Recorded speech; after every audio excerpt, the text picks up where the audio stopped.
Surat railway station ઉપરથી એક ઈસમની ગાંજા સાથે ધરપકડ કરી લેવામાં આવી છે. મળતી માહિતી મુજબ સુરત રેલવે પોલીસ સ્ટેશનમાં સર્વેલન્સ ડ્યુટીની ફરજમાં હાજર પોલીસ કર્મચારીઓ તથા એસઓજી સ્ટાફ તથા આરપીએફ સુરત રેલવેના સ્ટાફ સુરત રેલવે સ્ટેશન ઉપર આવતી જતી ટ્રેનોમાં વોચ રાખતા હતા.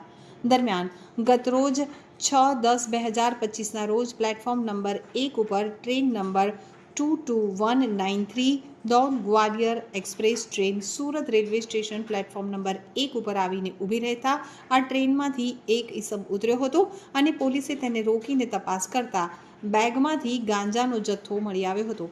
પોલીસે યુવકને પોલીસ સ્ટેશન ખાતે લાવી વધુ પૂછપરછ કરી તેનું નામ ઠામ પૂછતા તેનું નામ દીપક પબન્ના સ્વાઈન જાણવા મળ્યું હતું. પોલીસે યુવક પાસેથી બેગમાંથી કુલ 11.990 કિલોગ્રામ ગાંજો તેમજ મોબાઈલ ફોન મળી કુલ 1.25 લાખનો મુદ્દામાલ જપ્ત કરી કાયદેસરની કાર્યવાહી હાથ ધરી હતી.